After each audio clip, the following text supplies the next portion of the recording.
that this house has actually been turned as a punching bag, and people demonize everything about this house. That where we pass laws that pertain to the common man, Honorable Speaker, and that is exactly what we do, which we actually do very, very well every day, and sometimes sitting up to late into the night, Honorable Speaker, the media and even the members of the clergy do not raise concerns. They do not talk about it. But on the issue that touches on the executive, you hear them say that, we haven't had anybody, speak about it in the National Assembly or in the floor of the House, Honorable Speaker. Honorable Speaker, we implore on the members of the public and even the members of the clergy to be watching proceedings of this House. There is no matter of national importance that hasn't passed through this floor, Honorable Speaker, and that hasn't been spoken to, Honorable Speaker. But it is so sad that even on matters that touch on the public concerns, the issues that are so direct to the public people, like today, Honorable Speaker, we are faced with femicide, Honorable Speaker, where women are being killed and young girls are being killed all over. You have not heard the church speak about it, Honorable Speaker. You've not heard the clergy utter a single word about it, Honorable Speaker. I mean, really. But if it was an issue, Honorable Speaker, that touches on the members of the parliament, this House has even created a platform where we are raising concerns about the femicide. We expect the members of the clergy, Honorable Speaker, who are leaders also, to give us accolades and appreciate us and say, at least this House is doing 1, 2, 3 on matters that are, pertain, matters that are affecting the women of this country, Honorable Speaker. But they are not saying, Honorable Speaker, that. I want to invite the members of the clergy in particular, Honorable Speaker, to the good book that they teach. Because as a good student of the good book, as a person that went through the Sunday school, right from age 3, Honorable Speaker, to date, I have read the good book in the book of Romans chapter 13, that there is no leadership on earth that has not been placed by God.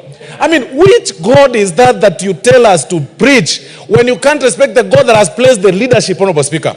That we only matter, Honorable Speaker, sometimes when we go to the church. If you ask any member of the parliament, Honorable Speaker, their booths or their offices are full of cards, Honorable Speaker, invitation cards for fundraising, Honorable Speaker. It is shocking. At one point, Honorable Speaker, I attended one church along Nairobi, Honorable Speaker, somewhere here with the former deputy president, who is now the president. And Honorable Speaker, they denied members or the leadership, the members of parliament to speak. But immediately we finished, they gave us a bill of 6 million, a need of 6 million, Honorable Speaker. Is our importance, very important to the extent of our contributions, Honorable Speaker, honestly. And when such contributions are made, Honorable Speaker, even upon their request, then they go out there to play with the public gallery and say we do not need members, or leadership to contribute, Honorable Speaker. This is sad. And like Honorable Majority Leader said the other day, even the members of the clergy that said they want to return the funds, and Honorable Majority Leader will speak after me, they have not actualized, they have not refunded the funds, Honorable Speaker. To date, they have not said, okay, fine, this is the check that we said, this is the check, take it back, build, because we'll build. We want to confine ourselves, Honorable Speaker. We want to confine ourselves, Honorable Speaker, to the good book again, in the book of Haggai, chapter 1, Honorable Speaker, verse 7, that we go up to the mountain and pick the trees so that you can build the church of God. You will not gag me from contributing in building the house of God because you don't like my political views, Honorable Speaker. This thing of making politicians demonized. We are demonized, Honorable Speaker, in the banks. When you go to open a bank account, you are referred as a PEP, politically exposed person, that you've got to declare that. If you are doing somewhere in business, they say, you're a politician, you will need to declare interest. When you go for if you lose your seat and you go for an interview, then you're told, you're a politically exposed person, you need to be. In any case, Honorable Speaker, we should actually be applauded. A person leading a county or a constituency with 100,000 voters, Honorable Speaker, that is an experienced manager that needs to be a manager and a CEO of Equity Bank, Honorable Speaker, which only has got an employee portfolio of 2,000 people, Honorable Speaker, or 3,000. But what happens? You lose your seat, or you are out of politics, or you appear like you've been politically inclined to some place which is again within the law under Article 37, the rights of association. You are demonized, you are insulted, you go out there, people believe that you are taking their money. What is with this obsession of a person thinking that somebody is poor because somebody else is rich? Why can't you just, why can't you just respect other people's rights like you want the others to respect you, Honorable Speaker?